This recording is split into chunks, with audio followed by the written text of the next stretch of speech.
Ah. Is that Facebook? You probably have to have a title in. Did you have the title? Yep, I have everything there. It won't let you go. It will not keep the stream key. It says persistent stream key. I don't know why it keeps getting messed up.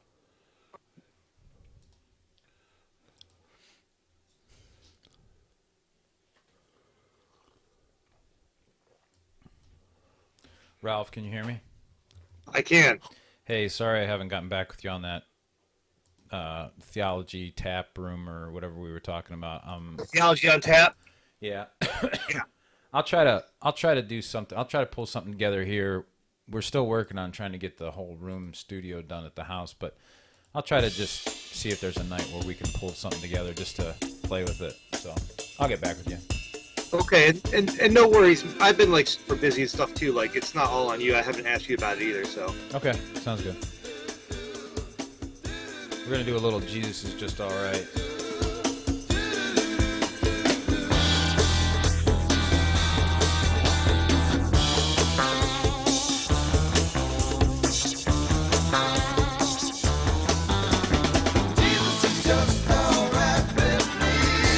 Great tune.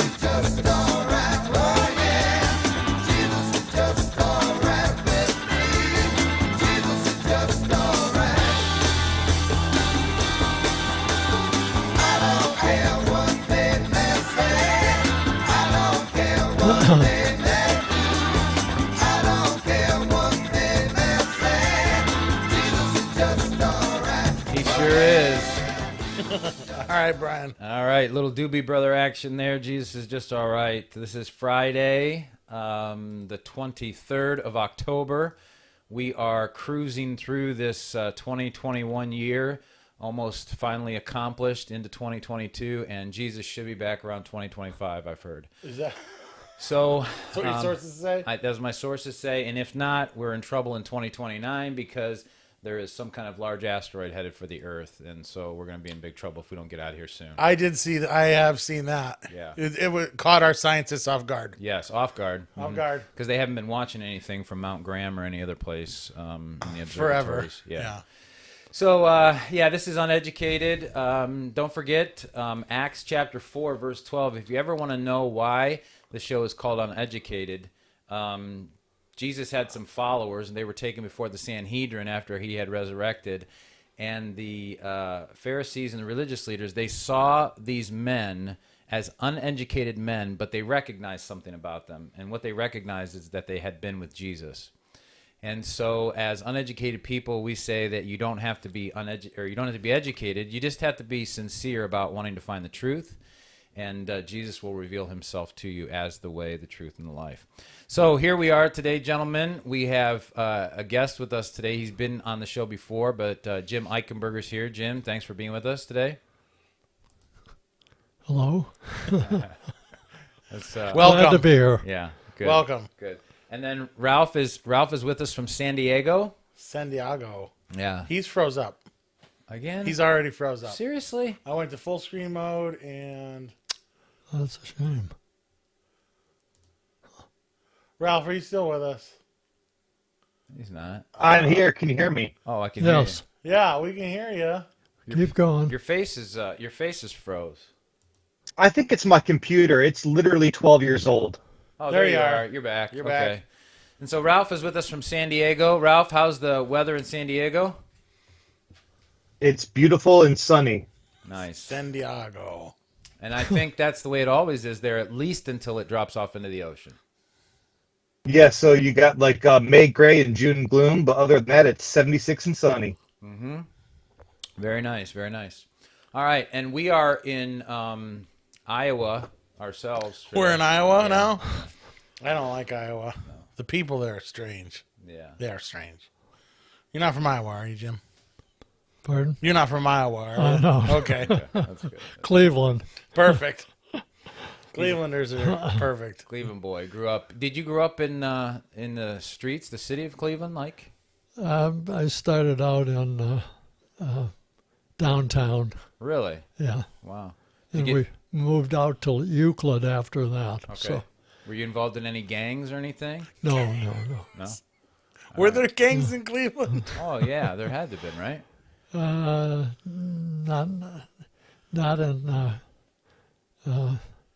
the 30s and early 40s. Just mobsters. Was there mafia? Not that I know of. See, the Polish could never get it together. No, You can't have Polish mafia. That's too much organization. that's a lot. Oh, they're just good at making sausages. Jim, you're not. Jim, are you Polish? German. German. Yeah. Yeah. Well, Switzerland, actually. Okay. All right. So you got some Swiss. Schweitzer. Nice. Very good.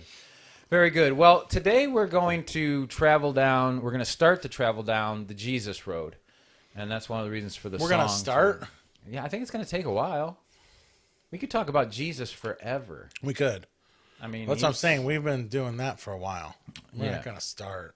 Okay. Well, We're in the middle of talking. we're in the about middle of it, Jesus. but we're going to get specific today in the sense that I think some of the claims of Jesus have not just recently, but for a while, they've been trying to be debunked. People are trying to be really critical of the text and the scriptures on who Jesus really is or was. And so I thought maybe we would just take a closer look at the person, the man, the myth of Jesus. And there was a movie called The Man, the Myth, but that was Bruce Lee. That was about Bruce Lee. Oh heavens! But we're gonna call this The Man, the Myth, I guess. And this is Jesus that we're gonna talk about. So I thought today maybe we would start maybe just looking at his beginnings, which are ancient. They go all the way back before time began. And one of the reasons I want to do that is because in 2007, and still today, there is a strong leaning. Peter, is his name Johnson? I think it's Peter Johnson. He did a documentary called Zeitgeist. And Zeitgeist was put out, I think it was in 2007 it was put out, and it was literally was an attack on Christ and who he was and his deity. Well, And in so- the whole biblical history. Yeah, pretty much, yeah. Yeah. And so he lists like several different mythological characters throughout the documentary and tries to prove that they all had similar beginnings like Jesus. They were born on a certain date, which he always says December 25th, which is debunked because nobody believes, no good scholar believes Just that the Jesus was Catholics. born. Yeah, maybe Catholics believe that he was born on December dirty 25th, Catholics. but we don't believe that he was born on December 25th, so that's debunked right away. But then they say that a lot of these mythological beings were also born of a virgin. So, for instance, I'll just throw one out, like Horus, Horus who is comes the to mind. son of Osiris and Isis. And Osiris, his brother Set, actually murdered him, cut his body into pieces. His wife later, Isis, she went and had some of her servants search for his body parts, found his Phallus. his main body part. She reanimated it, had sexual intercourse with it, and that's how Horus was supposedly conceived. Now, that is not a virgin birth, obviously. No. It might be miraculous if that really happened, but it's definitely not a virgin birth. And then, of course, there's stories of him dying and resurrecting, which if you go back and you look at the ancient texts, there is no good evidence to show that he resurrected from the dead, Horus himself. But I want to go back to the birth part today, and I just want to talk about the idea of birth, because even Buddha, there are some stories that say that Buddha was born of a virgin, and the way they talk about it is that his mother, who was actually married, she was already married to her husband, so I don't know how they figure she was a virgin, but the story was that she was visited by an elephant, and one of the tusks of the elephant entered her, and she conceived Buddha. You ever notice these stories are like perverted? They are perverted. They're all just really strange. Which Yeah. is Very just, strange. well, it's a hallmark of Satan. Right. Because nothing in the scriptures tells us that God had any kind of sexual, intimate relation with Mary, Yeah. other than of their spirit, loving her as God would love people. But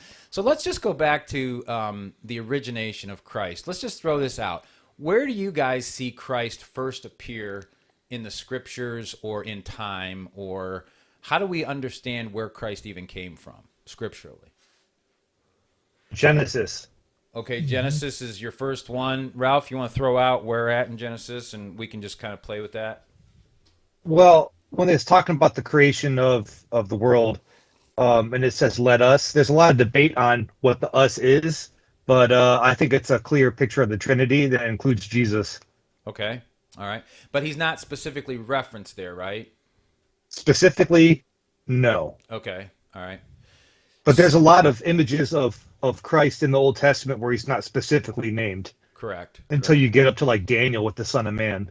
Right. Right. Okay. All right. Jim, you got any thoughts about earlier ideas?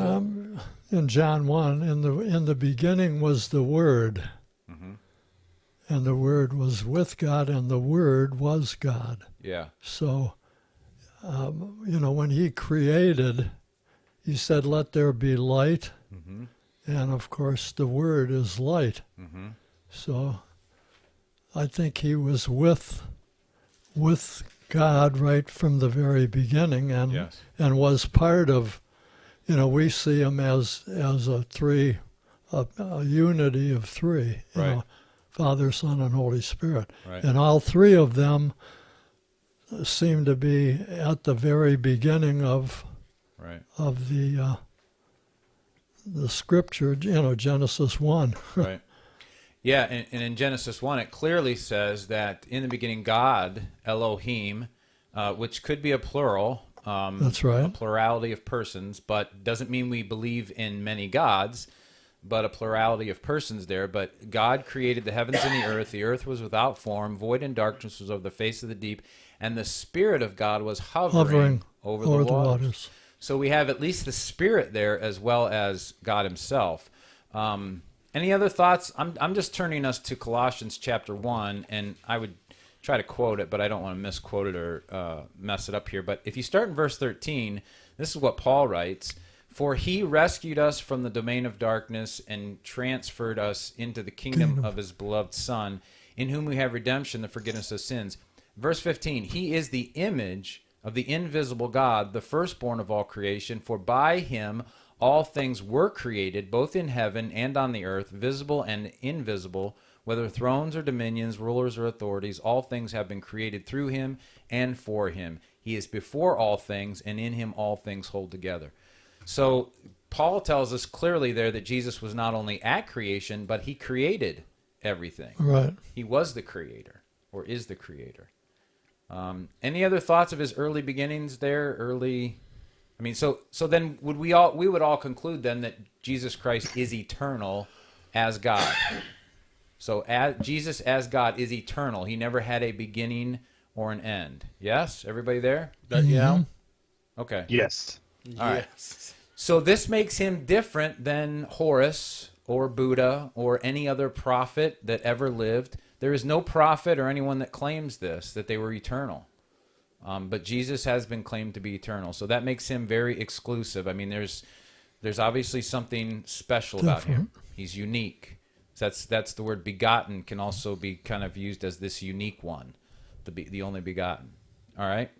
So any other thoughts of his early beginnings and the early things that you see him show up as, or things you start to see early on? Ralph, you shared Genesis where the Trinity is kind of mentioned there, let us, and so he's obviously in the mix there. What else do you guys see? Anything? I mean, I was going to say, I definitely think that there are two schools of thought on that. But anyway, I think it's a weak argument for the other case. I don't want to get into it. But there's also different parts in the Old Testament where they have images of Christ, and there's a lot of debate whether it was actually Christ or just a picture of Christ. But like I was saying before, Daniel is the place I can think of where they name him by name. They have Daniel has the prophecy of the Son of Man. Right. Okay. Well, That like pairs really well with like Revelation 13. You know what I'm talking about? Yep. So I just so I'll throw out too, even in Genesis chapter 3 at the fall, when he curses the serpent and he tells the serpent that he was going to put hostility between you and the woman. This is verse 15, and between your seed and her seed. And then everything changes. All of a sudden now it's not seed, it goes to a personal pronoun, he. And it says, he shall bruise you on the head, and you shall bruise him on the heel. And scholars believe, and if you look at this, you see that eventually through this seed will come one, and even Paul talks about this in Romans, that will crush the head of the serpent. So the idea here is it goes all the way back to Genesis 15, that this promised one would come, and this is Jesus who would come in the flesh, prophesied about all the way back in Genesis chapter 3, verse 15. But I don't know if you guys have ever seen this before, but I just want to take you to Genesis chapter 5. And in Genesis chapter 5, in the genealogy of Seth, we have in verse 28, it says that Lamech lived 182 years and became the father of a son.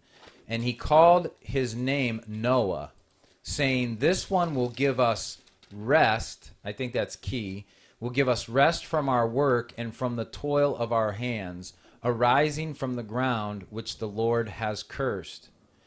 I think it's interesting, number one, that creation was feeling the heavy weight of the curse, that they were looking for a certain person to give them rest from this curse.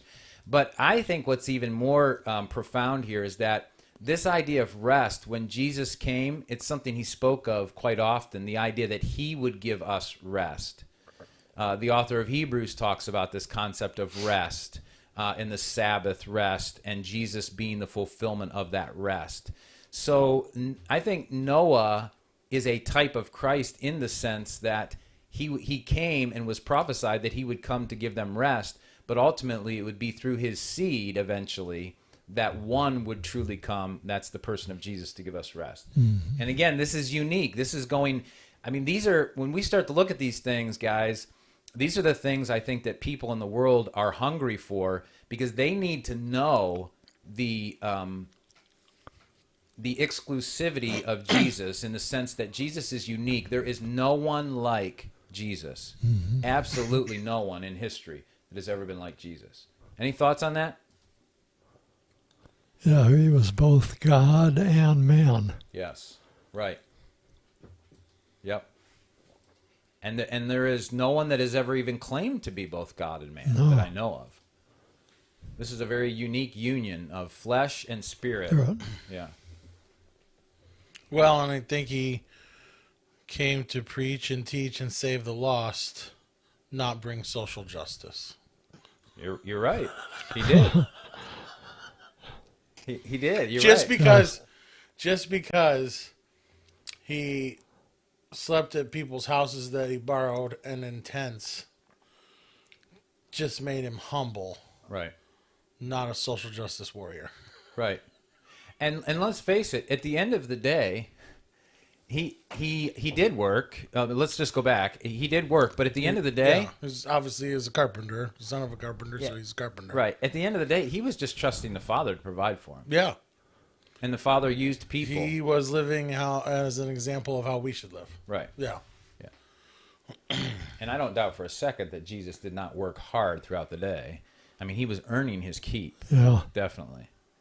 I mean, there were times where he didn't even hardly get any sleep because he was healing people. Go ahead, Ralph. I was going to say, you don't think that Jesus had anything to do with social justice at all? No. Well, I don't think that was his mission. Not in the modern definition, no. I don't think that was his mission, but he came to empower people, like, especially when you read like the New Testament in the context of the Middle Eastern times. Like, he was very pro woman, like giving them way more equality than they had at that time. Like, he was, I don't know. I know where you're going with it, because I'm more along the lines as you are with the whole social justice movement and everything like that. But I think Christ came as a game changer to empower those who weren't empowered, for sure. But empower them to do what, though? Here's the question. Empower them to be a woman or to be a man? No, that's the thing. He came to empower them in the kingdom and to bring them into the kingdom. And the kingdom is not of this world, so it could have nothing to do with this world. Does that make sense? Right. And it begins, I agree, but it begins with we were all dead in our trespasses and sin, and he made us alive. I think that's really the focus, right? That he brought the word of life to us because we were dead. Right. So, I think he cared. I don't think he could have cared less his stature in this world. And so why would he try to empower somebody to be empowered in this world? Why would that be his purpose? Yeah. So- Ralph, go ahead, because you were going to say something, So Ralph. it's not necessarily, yeah, it's not necessarily like I'm not talking like for any other reason than religion, but like look at the Samaritan, or like there's so many different stories where there was someone who was being cast out by the entire community of so-called believers, the Jews at the time, right? right. And God is telling him, no, you can still come to me. Like he's empowering those people that were cast out. It's religious in nature, but it had like social effects because they were cast out socially and they didn't feel like they could come to Jesus because of it. That's what I'm trying to say. Yeah, and I hear what you're saying, and I agree that he came for to equalize the playing ground or whatever, to show that everyone was equal, which I think this country was founded on this idea of equality, right? That Yeah. That's every right. man is equal. But like it's interesting, like when you see Paul speaking about the whole slave master thing, Paul doesn't say if you're a slave, you need to get out of there because you know God doesn't want you to be a slave. He works with us right in our culture. So that's why I don't think God really ever intended to try to change the culture or the social scene or the political realm. I don't think that was God's purpose. God's purpose was in the midst of the mess to call a people to himself that would live in a way that would be ambassadors and witnesses to call more people into his kingdom. And I think when he called the women, he didn't call them to empower them to have women's rights, because in that culture they still didn't have rights, but they were empowered by Christ in the kingdom to be witnesses, to love. That was what I was saying. And that's like, what Matt was saying. Yeah, we in the kingdom. That's what he's like. He could care. It's how we're supposed to live here. Right. We're supposed to live here humbly, quietly, not care about our stature, not care if we get punched in the face in his name. That's not empowering. Right. As far as the earth is concerned. Right. That's meek and weak. Yeah. We're to be meek and weak. Right. Ralph, you respond to that? No, actually, I think I'm on the same page more than I'm not with you guys. Yeah. I'm maybe I just didn't not mean to, articulating and as I didn't well. mean to make a giant train derail. No, and I think we Well, are on the same I'm used page. to that, Matt. Yeah. It's true. I just think, like, here's the thing with Jesus, like what we're talking about today is that Jesus gets hijacked, and he's been hijacked by the social justice warriors. He's been hijacked by the Black Lives Matter. He's been hijacked by all these people as if he came to somehow liberate people in this world from their class or whatever it is. But Jesus, like Jim said, Jesus came to make dead people alive. That's what Jesus came to do. Right?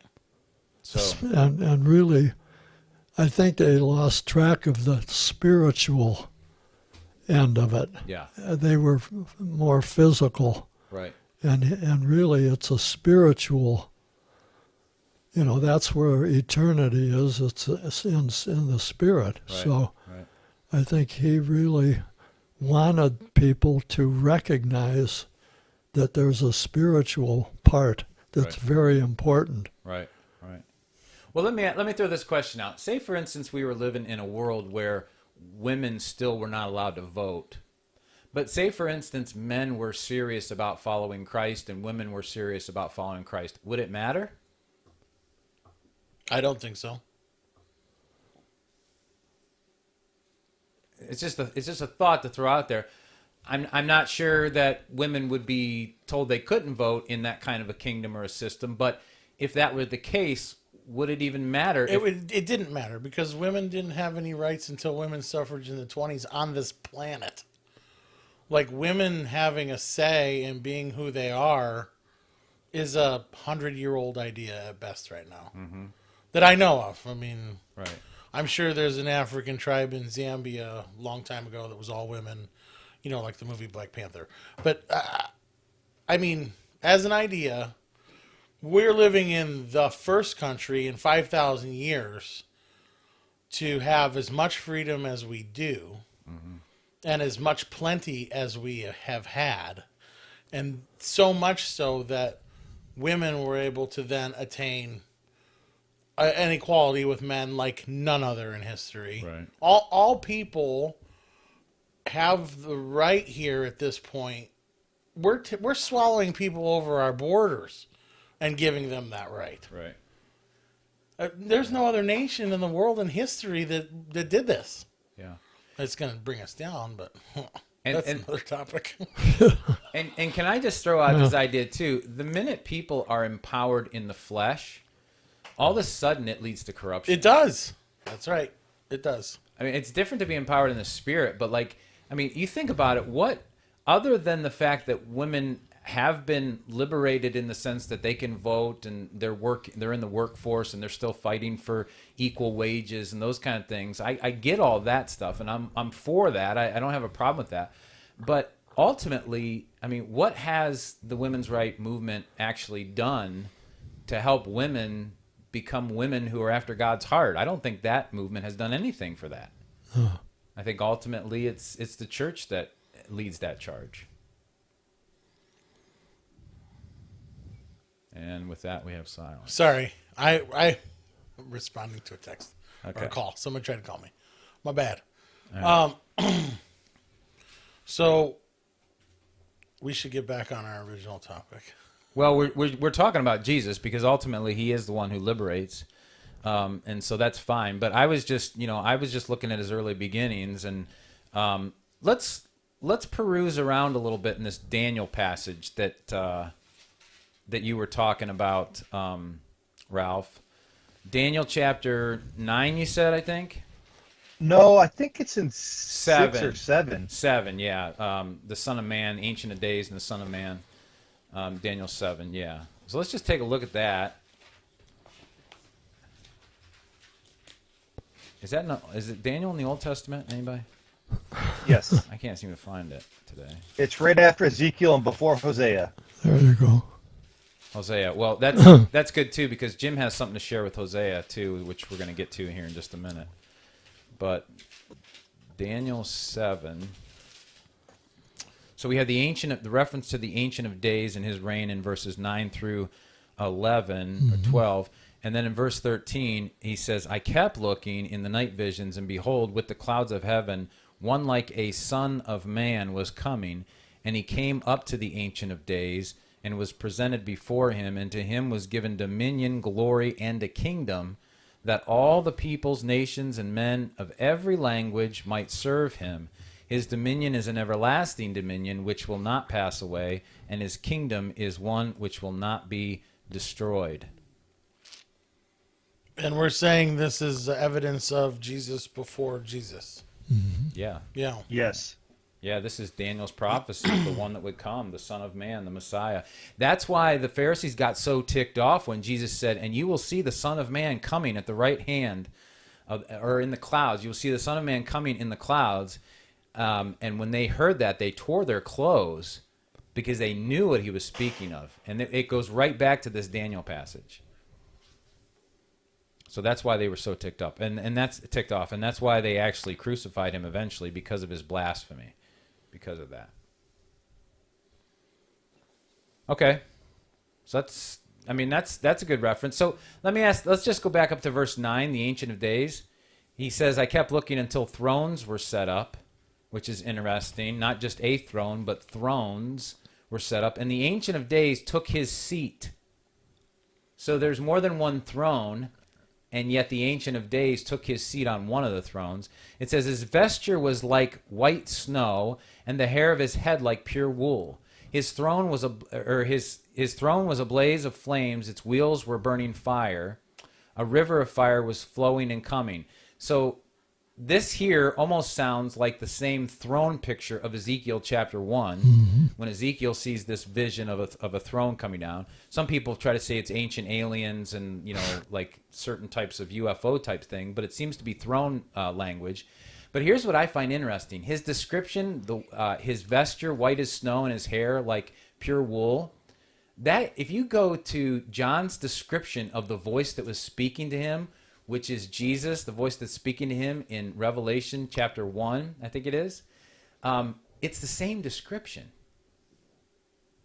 Very similar description. That's right. So is Jesus also the Ancient of Days? Obviously as God the Father, God the Son, God the Holy Spirit, they are co-equal. They all share in these things. Yes, they have different roles. Well, this is where the hard explanation comes in. Like, if you're trying to explain the Trinity to a new believer, this is the hard thing. Even an old believer. Right. It's like trying to explain infinicy. Mm-hmm. We have because we're bound by time, we have no clue. Right.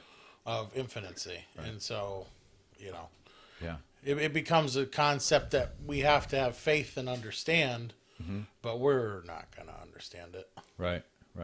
So I think if you're reading Daniel 7, it's actually really well paired with Revelation 13, and they both add clarity to each other. And if you're looking in that context, I believe that the Ancient of Days in this instance is talking about God the Father, because when you start getting into Revelation 13, you see the Ancient of Days God, ending the Antichrist and the 10-horned beast or whatever, and then it gets handed over to Jesus to reign. Okay, Jim, do you have any thoughts on that? Because Jim, we were talking earlier about this section too, right? Is this the section you were talking about? No, it was Daniel 9. Daniel 9. Yeah. Okay. Well, maybe we can get to that. And that was that's basically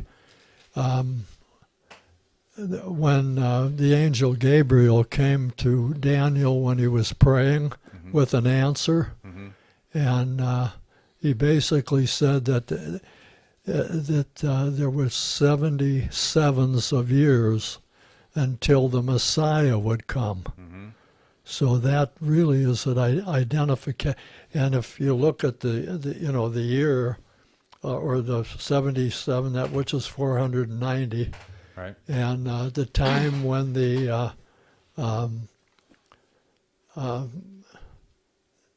what would you call it? They made a pact to go out and rebuild the city of Jerusalem. Okay. The years line up. That's with Ezra and Nehemiah, correct? That's right. Okay. So that really, even if you're plus or minus 50 years or so, there was nobody at that time that I can recall that was looked at as the Messiah coming. Right. So to me, that really identifies when and who. Right. Because the angel Gabriel said, this 400 and actually it's 483 years when the Messiah would show up. Okay. And that really, who else in history showed up? Right. It was Jesus. Right. So that was what I was thinking of, to substantiate the fact that he's the one that is the Messiah, according to the angel Gabriel. Right. And that's one of the reasons why I want to have this discussion, and I'd like to have it for as long as we want to have it. But the person of Jesus, there again, I'll just say this again: there is no one like him. There is no prophetic words uttered about other people like there is about Jesus. I mean, just prophecy after prophecy after prophecy, and then he comes and fulfills it all, not just close. I mean, he fulfills it like exact. And so I just think it's important that we walk through this, because we are living in a day where slowly but surely, not only the Bible is starting to be criticized more and more, but the person of Jesus is really starting to be seen as just another. I mean, I had some young kids in here on Saturday, and we did a live podcast stream. And one of the girls, my niece, she asked the question, well, how do we know that Jesus isn't just some kind of hyped up prophet? That's how she said it, hyped up. Now, she's a freshman in high school, very brilliant mind. All the girls here and the kids here had brilliant minds. But for them to be asking questions like that tells you that the world that they're living in, it fed them that. Yeah, has been feeding them that. Yeah. Right. You don't just think that up. Like, And granted, they admit the fact that they don't read their Bible a whole lot. Yeah. Which I'd like to see that happen more for them. But young people, older people, there is a real fight on for the person of Jesus, and I think the church needs to stand up and let people know who Jesus truly is. Any other thoughts on that Daniel 7 passage or anything else? Or that Daniel 9 passage? Okay, then I'm going to ask Jim, do you want to take us through Hosea a little bit? Okay. And because you said you had some stuff there about Christ in Hosea, right? Yeah, that's I've got a little thing that I've wrote here. In Hosea 11:1, we're told, "When Israel was a child, I loved him, and out of Egypt I called my son." And that's a reference to Genesis chapter 4, or Exodus, I'm sorry. Yeah. Exodus chapter 4. And I'll just read that. Verse 22, I think.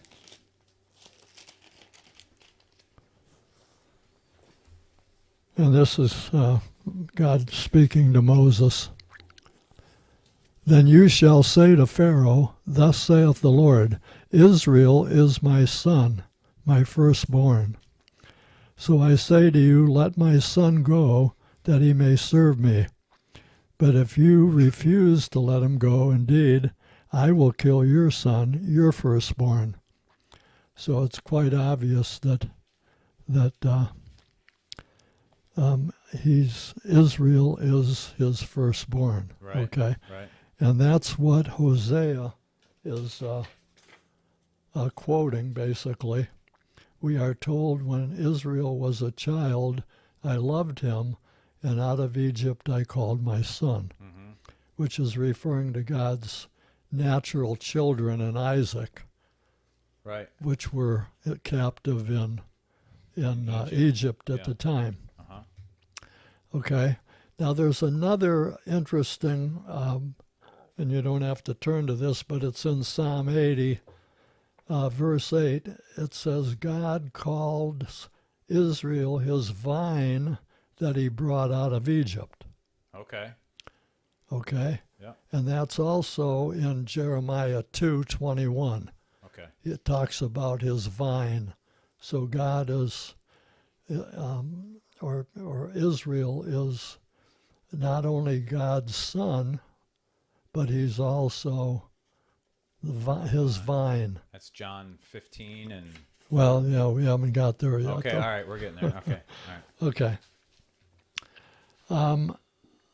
Now, the Exodus was fulfilled roughly in 1500 BC, give or take, okay? Okay. Depending on how you look at that. Okay, now, if we turn to the New Testament, in Matthew chapter 2, verses 13 to 15, and we're told, now when they had departed, behold, an angel of the Lord appeared as to Joseph in a dream, saying, Arise, take the young child and his mother, flee to Egypt, and stay there until I bring you word, for Herod will seek the young child to destroy him. When he arose, he took the young child and his mother by night, departed for Egypt, and was there until the death of Herod, that it might be fulfilled which was spoken by the Lord through the prophet, saying, Out of Egypt I called my son. Now notice that Matthew reinterprets Israel my son in Hosea 11:1, referring to God's natural children in Isaac to mean Jesus. Yeah. Now isn't that interesting? Very interesting. Okay. In Matthew 3:17, at Jesus' baptism, God calls out of heaven, This is my beloved Son. And in John 15:1, Jesus states, I am the true vine, and you who abide in me, of course, are the branches. So Jesus is truly the fulfillment of all that natural Israel prefigured. Wow.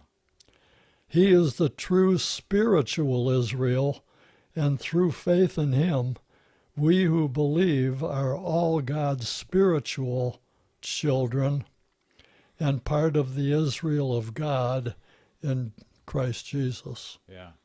Well, that's good. So- Did you say that was Jeremiah 2 where he's called the vine?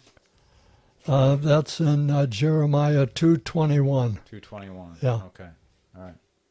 And also Psalm 80, verse 8. Okay. Okay, that's really, Jeremiah 2. Matt, can you throw me that pen? So Jeremiah 2 and Psalm 80. All right. Boys, you wanna comment on any of that? That's good stuff. yeah, it's interesting how Matthew reinterprets. Yeah. You know, I thought that was, So which prophet do you think he's quoting? Do you think he's quoting Hosea, or do you think he's quoting Moses in Exodus? I think he's quoting Hosea. Okay. If you look, if you read Hosea, Yeah. Hosea says, when Israel was a child, I loved him, and out of Egypt I called my son. Yeah. See, so it's really, he's quoting Right. Exodus 4 there. Oh, that's good. That's good. So, again, we talked about his pre-existence a little bit, but even at his birth, we've got prophecy with prophecy showing that when he showed up, he was the fulfillment of what the prophets were speaking of all the way back. exactly. In the day. Interesting. And like you pointed out in Genesis, right, Right. he's the one that is going to bruise the Yeah, the head. head of Yeah, the serpent. right. So before we move off of his pre-existence altogether, Yeah. are you guys familiar with the Christological implication of the term angel of the Lord in the Old Testament? Have you guys heard anything about that, or? Yeah, but why don't you share some of that with us? So yeah, I was just kind of curious on your thoughts about it. So, excuse me. So a lot of people believe that when in the Old Testament they talk specifically about the angel of the Lord, that they're actually talking about Jesus Christ and not just some random angel. A lot of people don't realize that angel is not just like a person. So angel is the term messenger, right? It's malach, which is the Old Hebrew. And when they're saying angel of the Lord, it's a specific one, which a lot of people attribute to Jesus, right? Even when you read Genesis, let me find it. I have it up here on my logos. Oops. When you read Genesis chapter 16, and you're reading about, Sarah and Abraham and Hagar, it talks about the angel of the Lord coming and, going to meet Hagar's, or it's down by the well or something. It's in here. Yeah. But what I'm looking at specifically is after he meets with her, she calls him Lord, like Lord, all capitalized, Yahweh. And she's specifically mentioning him as the angel of the Lord. So unless she's messed up, that would attribute it pretty well. You know what I'm talking about in 1613? Yeah. So I guess I was just asking your guys' opinion on that. I'm kind of just listening. Oh. Have you heard that before, Matt, or no? No, I haven't. And it was a lot to take in. It's interesting. That's about all I can say about it without sounding like an idiot. Okay. You just disappeared. Where'd you go? I'm here. Okay. I had to refresh my video. I also, full disclosure, have a couple customers texting and emailing me, and I'm trying to make it seem as though I'm working today, but yet here talking on the computer. So I am slightly distracted. We were talking about Genesis 16. Yeah. Okay. where maybe you could bring that up again. Yeah, verse 13. 13. So, yeah, that's the specific passage Yeah. where she called the name of the Lord who spoke to her, referring to the angel of the Lord, which, if that is Jesus, it would make sense why she called him Lord. You are the God that sees. Mm-hmm. So, that Yeah. a lot or look at that as Jesus. Yeah. And that's like one of the better ones that shows, Christ as this angel of the Lord. But like if you look throughout the Old Testament, there's 214 usages of the angel of the Lord specifically, rather than just an angel. Or Well, a lot of people. Sorry, go ahead. Well, I won't be able to tell you the reference. I think it's in Judges, maybe chapter 4, but it's where Noah and his wife see God concerning their son Samson, and they talk about him as the angel of the Lord, and then afterwards he says, "Man, they say it's amazing that we've." And I'm paraphrasing, obviously, but it's amazing that we've seen God and we're still alive. Yeah.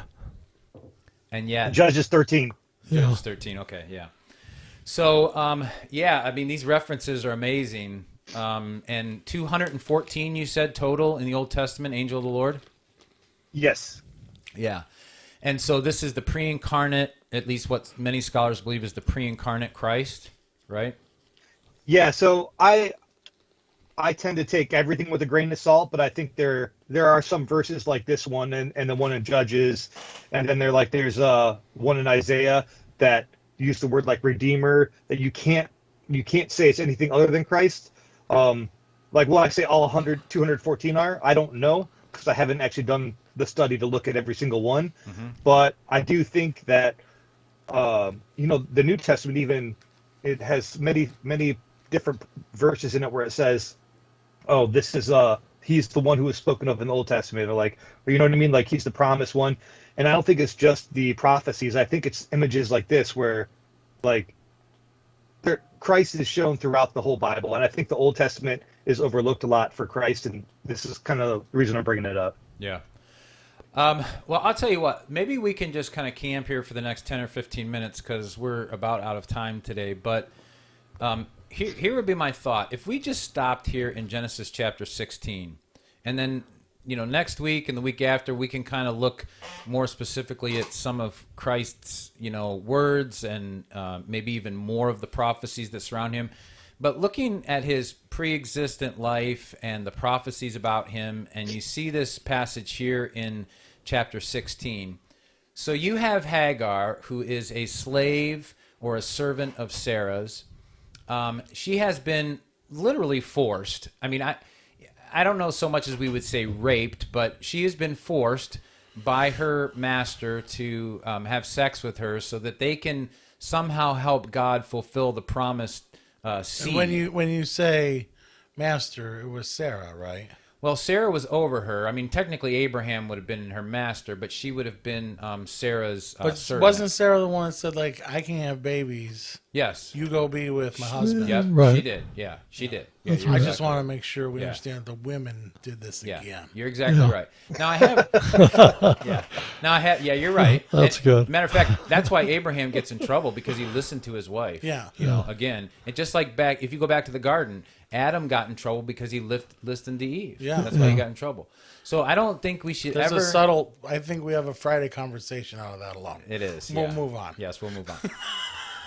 But getting back to this, okay, so Hagar here has really, she's just been who she is. She's a servant, so That's she's right. just playing her And role. she did what her master, if you will, Yes, correct. told her to do. Told her to do, and she becomes pregnant, and maybe she does. I mean, it appears according to the scriptures because Sarah gets upset with her.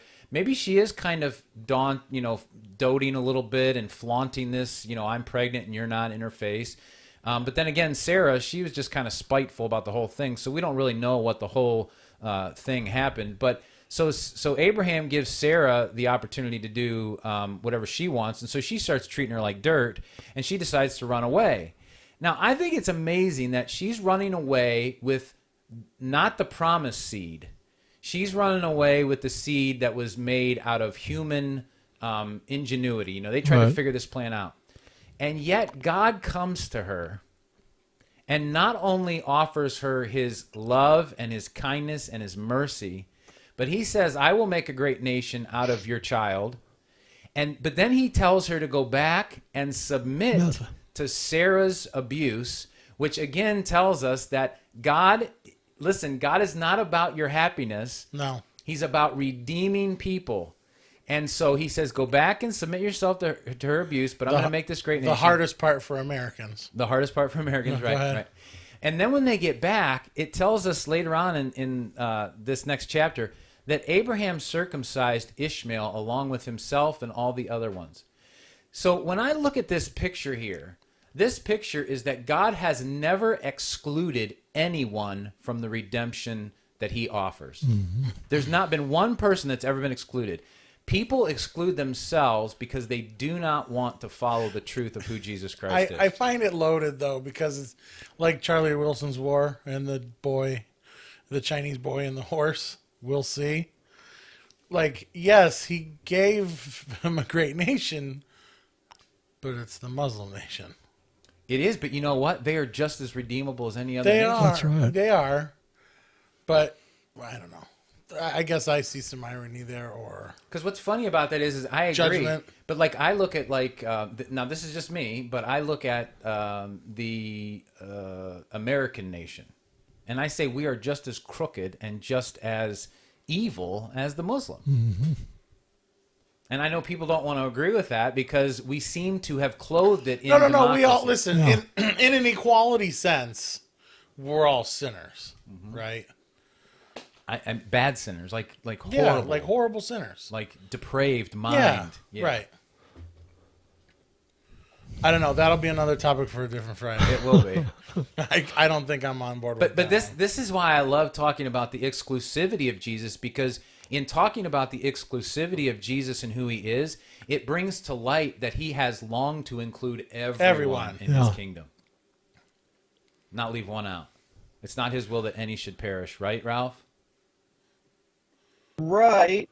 But if we could get a little Calvinist, can you bring some Calvinism in here, Ralph? Well, what I'm saying, I'm going to say, if we can get a little Calvinist, maybe he made certain peoples to be part of the bad part of his plan. So that's not Calvinist. That's like the New Age Calvinist, by the way. Anyway, Neo-Calvinist. So no, because honestly, you get like the 12 pointers and all these different levels of Calvinism.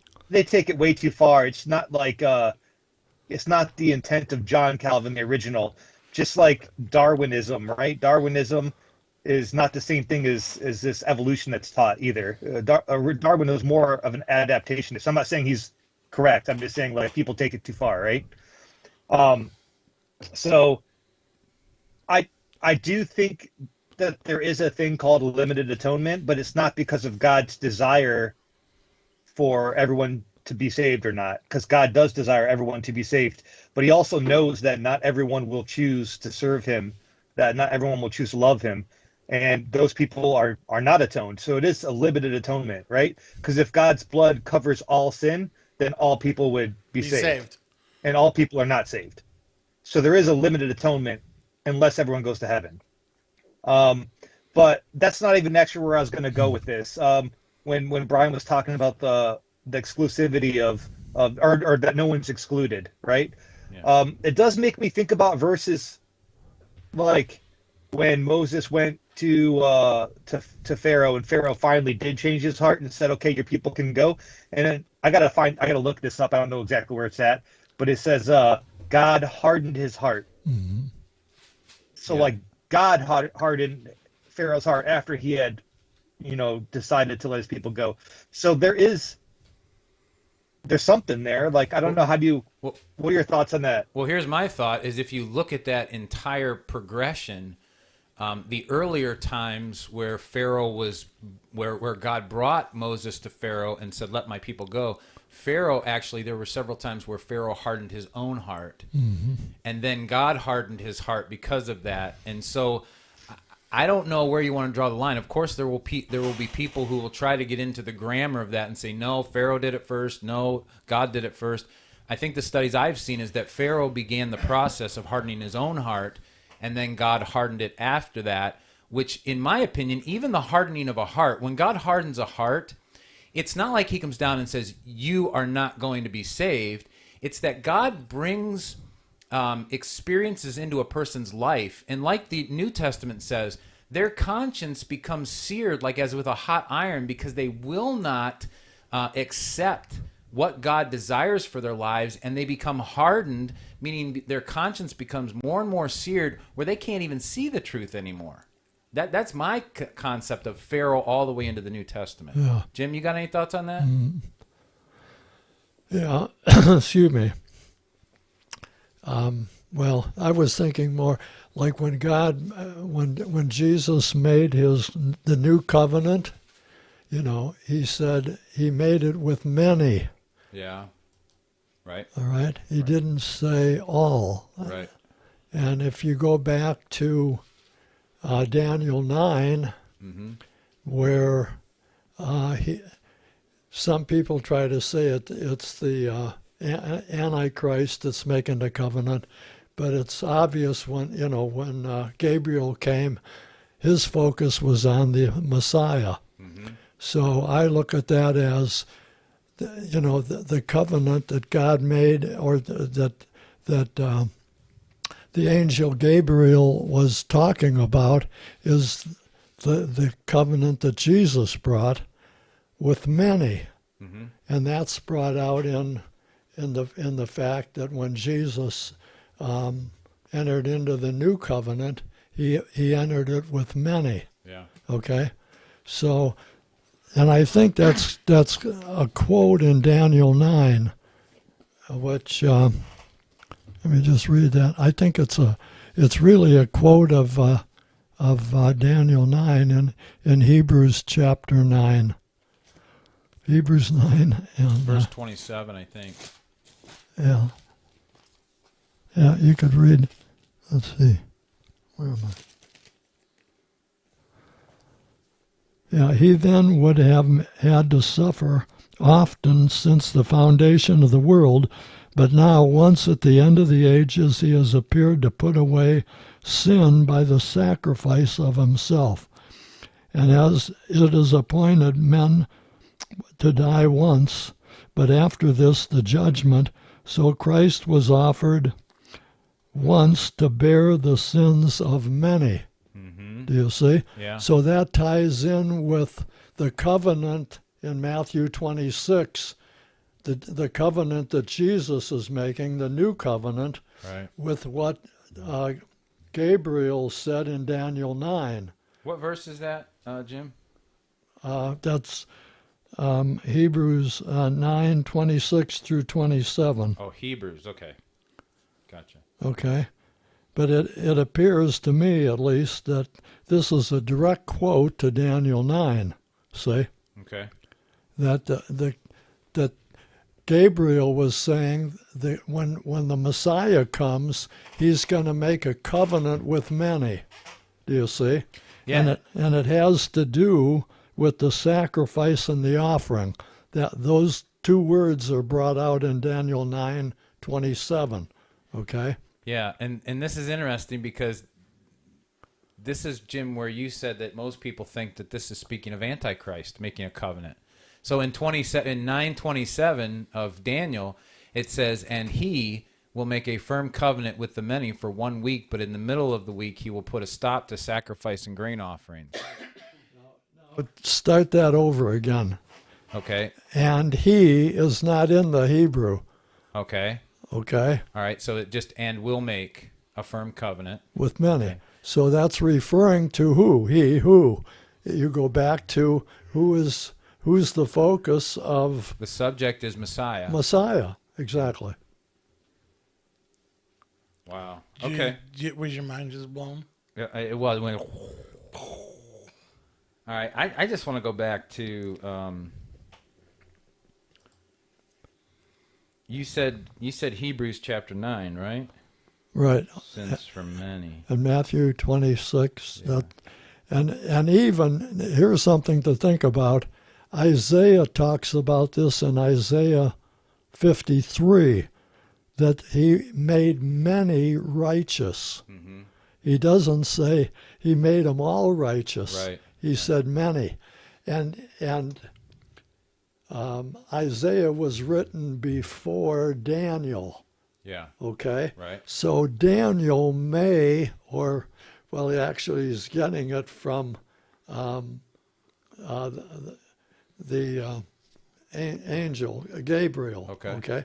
So Gabriel obviously must have relayed that to Isaiah 100 or so years before he talked to Daniel about it. I Do you see? Yeah. So in Isaiah 53, many will be made righteous. Right. So that many is picked up then in Daniel 9. Now that is a good point. And so Ralph, you would say that the idea of many, because it's not his will that any should perish, the many is that he knows that some aren't going to choose. So when he says many, he's specifically talking about the ones that will choose to follow him, and he will make them righteous. He will save them. Is that what you're saying, Ralph? Right, because he not only foreknew, he also predestined. Right. And Boom. and in John 1:14, is it? He said, as many as received him, to them he gave the right to become sons of God.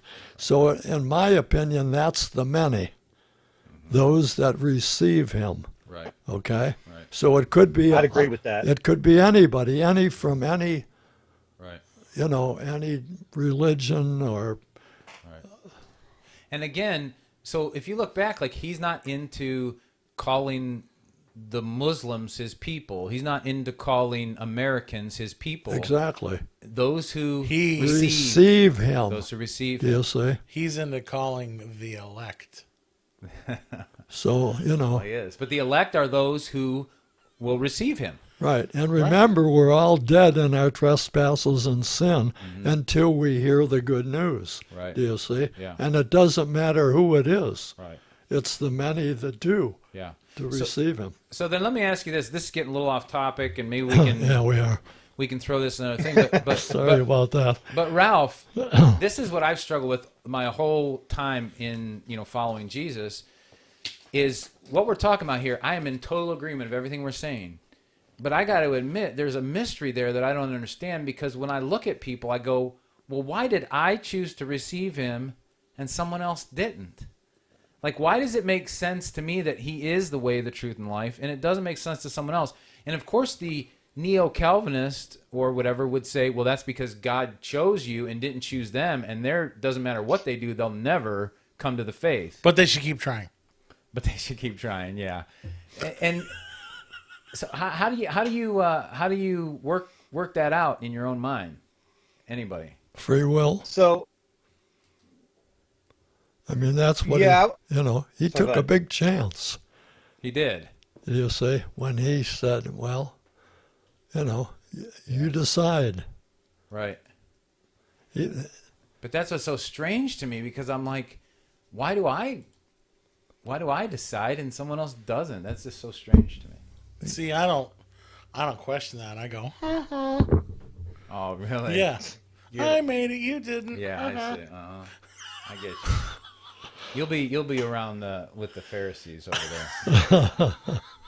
Go ahead, Ralph. So I will say this is where I consider myself a classical Calvinist, right? Because from the readings I've had of John Calvin, he did not throw away the idea of free will, where I think most Calvinists today do. 7-point Calvinists have. Even a lot of the fives throw it away, right? So I don't think you can't biblically say that free will is non-existent, just like you can't biblically say that predestination is non-existent. They're both found in the Bible. They're both supported very often.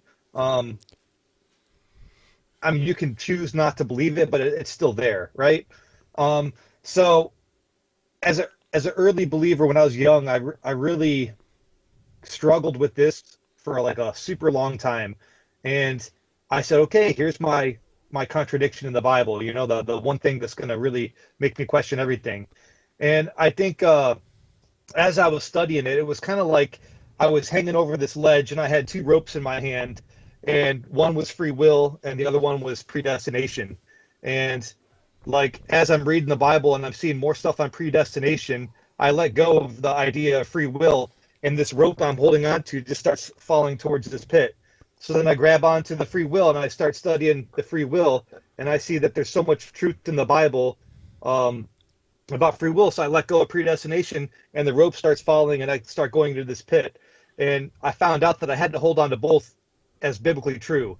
And I think like our understanding is limited. We just see these two ropes. We don't know why they're falling, but up above like our level of understanding, they're actually the same rope. They're connected, and that's like the knowledge of God. Like we don't have to understand how everything works for it to be true. And Yeah. I think you know, verses like God foreknew, therefore he predestined. He knows who's going to pick. He knows. So that's your elect right there. He knows who's going to choose him, and he is going to, you know, make sure that you're a part of his plan. That doesn't mean that he forces others to not be saved, and it doesn't mean that we don't still have free will and we're responsible for our actions, even though we're going to be saved because he knew it was going to happen since before we were born. Yeah, go point. Okay, so this points to the idea of infinity, like God always is and always was. If you're not bound by time, then you're free to move wherever you want on the scale that we call time. And so we're not going to understand how God knows, but yet we still have the free will to choose. Yeah. Like, and so I'm right with you, Ralph. We found something we really agree on in all your liberalism here. Yeah. Because Diego. we have this individual who goes to our church. I've gone round and round with him a few times because he was a Calvinist and then he isn't a Calvinist. And I'm like, well, you kind of have to have both. I mean, there's a reason why both lines of thought came from the Bible, and it's because they're both there. And it's exactly what Ralph was saying. Right. We're not going to understand how to put them together. Yeah. And it's another big concept like the Trinity. Like we can explain it, and we come to a point where we feel comfortable with it. Yeah. But sometimes when the person asks that question that really wants you to drill down on it, sometimes you're just like, I have to step out in faith and know this is how it works. Yeah, and when I knew everything, I was about 25. And It's a good time to know everything. Yeah. And I was talking with a pastor. He was an evangelist. He'd come to the church we were at in Florida when I was in Bible college there, and I was talking to him about Calvinism, Arminianism, and he just looked at me and he said, you know what? He said, men smarter than us have debated this for years. And he said, but at the end of the day, he said, Calvinism and Arminianism are a hair's breadth away from each other. They are so close in what they are actually trying to teach, but yet they divide themselves because they want to argue over these little minuscule things that we don't fully understand. And so I kind of left it at that, and I grew over the years, and then I realized how much I don't know, and I'm still trying to figure it out. But what do you say then? I mean, I know it's a little late here, but what do you say then to the guy or the girl who says, well, then if God knows ahead of time whether I'm going to choose or not, because this is really hard. I've had conversations with individuals. If God already knows, then why should I even try to be saved? Why should I even try? Because obviously if I'm going to, I'm going to. If I'm not, I'm not. Well, because you still have the free will choice. So what they're doing is they're being deceived into thinking that they don't have any or shouldn't take any responsibility in this thing. Am I right? They're being deceived by the enemy to think they have no responsibility in their salvation. Yeah, but then if you're going to take it that far, then you have no responsibility to do anything in life, like make your bed, wash your dishes. Why do we do those things? Why do we wash our car? Why do we, Right. Right. Why do we organize things? It's just going to fall apart again. Right. So let's not organize at all. And really, it just makes you slothful. Right. Yeah. 7 deadly sins. Yes. And one of them is sloth. So you have to participate. Yeah. If you like, I don't know how that's illogical to me. That's like saying, well, it's already figured out. I guess I won't go. I don't know. It seems lazy. Who was the guy in Winnie Pooh that walked around like Eeyore. that? Eeyore. Eeyore. I guess my life is over. He's either gonna pick for me or he's not. Yeah. All right. Well, that's good stuff today. I'll tell you what. If We hit all the major conundrums of the Bible in one day. we did, and if anybody's listening to this podcast today or does listen to it in the future, There was half a dozen. listen, man, you've got to investigate the person of Jesus. Amen. You cannot take this lightly, and if you're going to not believe, then I would say at least give 110% to investigate the person of Jesus. And then if you decide you don't want to believe, okay, fine. But don't just go based on what you hear, because once you start to investigate who this person Jesus is, I don't think you cannot believe. Amen. I don't know. No, that's how I see it. And I've said it forever and ever and ever. I mean, people who when life actually gets hard, I don't know how people can't believe. Right. Like when you got to deal with something, like I don't know how people deal with things, and that's Right. that when it's hard. But then to see in the easy parts too, like it's almost my mind goes like white fuzz. Right. That there are people that don't understand this concept. Right. Yeah. Yeah. I don't know. It's like cooking. You know, I've cooked for so long that when people walk into the kitchen and they don't know how to boil water, I'm like, what, Yeah, seriously? what do you do? How do you What is wrong not? with you? How do you not get this? You know? Yeah. Or I'm like at the house the other night for prayer group, you know, and I'm tossing things because in the kitchen you learn you don't use spatulas. You toss That does things. blow my mind. Yeah, well, it blows people that haven't done it, but for someone that's done it and someone who knows it, It's just what you it's do. second nature. Yeah. So to me, this Jesus thing is second nature, and I get it when people they don't know a lot of this stuff. They're like, but I'm telling you, you've got to investigate. I almost went down the trail of believing that Jesus and Buddha and Muhammad and all same. these guys could be on the same level. Yeah. And once I started investigating Jesus, they're not on the same level. No. Not even close. Ralph, final thoughts? Oh, your sound is crazy. All we hear is fuzz. Turn your microphone off and on or something. He's going to try it. Just turn the mic off and on. I think I heard something click. He might be back in. Oh, no. Gone. Why does it do that? I don't know. Up, he's back. Yeah, his face is... Try now. I'll tell you what, Ralph. Just call my phone. Or call Matt's phone. And we'll just bring you in real quick for your final thought. For your final thought. Dude, you sound like fuzz. Because we can't leave without your final thought, Ralph. Uneducated would not be uneducated. Just call my phone and I'll put you up to the mic. He's calling. Are you calling? Are you calling, Ralph? Be dialing. Ralph, use your phone, dude. It's like you can't hear. Oh, he took his earbuds out. That's why. Can you hear us, Ralph? Call. Oh, he can't see us. Hold on. Oh, hold on. All right. Tell him to call then. Call. Well, this phone works both ways. Oh, yeah. I guess you could call him. Jim, this is what we deal with every week. Always something. Always something. Is he on every week? He's pretty regular. He's pretty regular for that's the while. good. Yeah. He's out in California. Yeah, I know. That's interesting. Yeah, we like Ralph. It's hard to get him to stay on. Hey. Hey, I don't know if my computer's like 12 years old. It's really starting to go downhill quick. Do you want us to see if we can, with our budget money from Uneducated, we can get you a new one? I don't think you have any budget money. Sure. We don't, but that's why I offered. No, we do. Oh, we do? Yeah, I'm on the board. We can get this done. Okay. All right. Maybe we'll get you one. Sweet. Could you do it before Monday? That's when my new class starts for college. Tell you what, you act like this is predestined or something. If we would have Predestined known, to give me that money. if we would have known this was going to happen, we could have had it ready. But we're not like God or anything. All right, give us your final thoughts here, Ralph. So I guess I was just trying to say that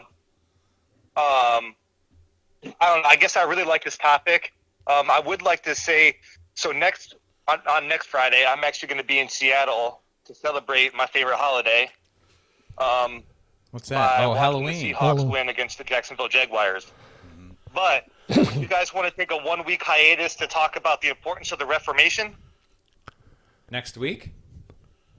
Yeah, it's Halloween weekend next week. We can do that. That's Hallows Eve. Wait, are you and gonna Reformation Day. are you gonna be here or not be here?